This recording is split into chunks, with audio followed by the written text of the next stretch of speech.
Skellig Michael is the most spectacularly situated of all the early medieval island monastic sites, with a well-preserved monastery and remote hermitage.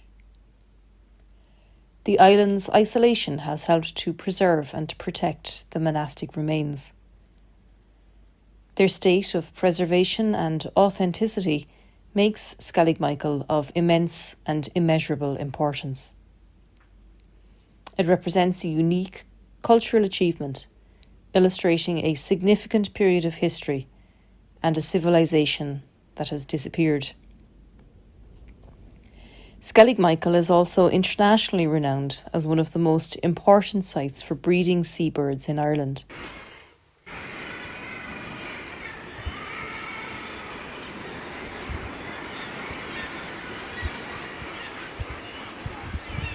The steep, rocky slopes and cliffs provide nesting places for species such as fulmar, kittiwake and guillemot, with storm petrel, Manx shearwater and puffin nest in burrows and other holes throughout the island. The island of Skellig Michael lies 11.6 kilometres off Bolas Head, the westernmost tip of the Iverra Peninsula in County Kerry, Ireland. The island of Skellig Michael is approximately 21.9 hectares in size. The boundary is tightly drawn into the island with a buffer zone formed naturally by the Atlantic Ocean. The pinnacles of the Skellig Islands, rising 218 metres above the Atlantic Ocean, superbly illustrate the relationship between landscape and geology. The durable old red sandstone from which the islands are shaped also forms the backbone of the mountainous region of South Kerry and West Cork, including the McGillicuddy's Reeks and the Caha Mountains. These rocks began life as sediments deposited by flooding rivers during the Devonian period, some 400 million years ago. The topography of the region that we see today, of elongate east-northeast to west-southwest valleys separated by intervening ridges, is the result of a period of folding and mounting building some 100 million years after the original sediments were laid down. Sea levels subsequently rose, forming the deep marine inlets of the southwest, such as Kenmare River and Bantry Bay, and isolating the Skelligs from the mainland. The mountain building movements compressed the sedimentary rock into hard, finely grained layers of sandstone and slate, and created great lines of fracture, jointing and faulting.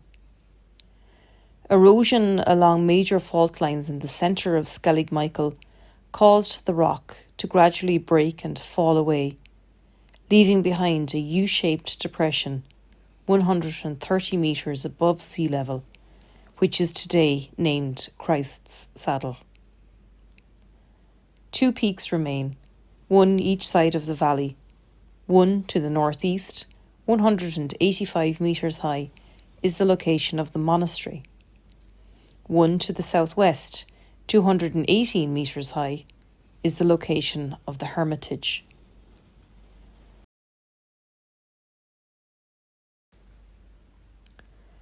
The monastery comprises two oratories, a mortared church, 6 cells, one of which is in a ruinous state, the remains of a beehive toilet, cisterns, a cemetery, leachta, crosses and cross slabs.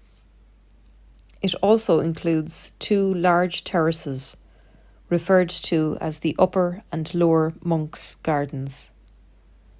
The lower garden houses the remains of 2 very early structures. There are 3 long flights of steps that lead to the monastery.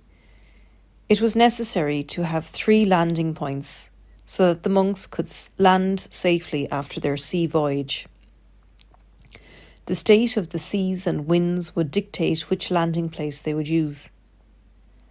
The base sections of these flights were rock cut, with the steps constructed of dry stone once they had reached a level where stormy seas could no longer reach them to cause damage. On the other side of the island, rock-cut steps and ledges lead up to the hermitage. It comprises a series of platforms, traverses, enclosures and terraces daringly constructed on quarried ledges just below the peak. The oratory terrace still retains its original features: an oratory, altar, yacht, bench, cisterns, and possible shrine. In the early 1820s, the Corporation for Preserving and Improving the Port of Dublin, the predecessor of the Commissioners of Irish Lights, purchased the island from John Butler of Waterville under a compulsory purchase order for the purpose of erecting 2 lighthouses on the Atlantic side. These were made accessible by improving landing on the east side and a road that was blasted out of the precipitous southern and western sides of the island. In 1880, the OPW took the monastic remains into guardianship and commenced a project for the repair of collapsed structures. Since that time, the OPW has continued in its efforts to maintain and preserve the monastic remains.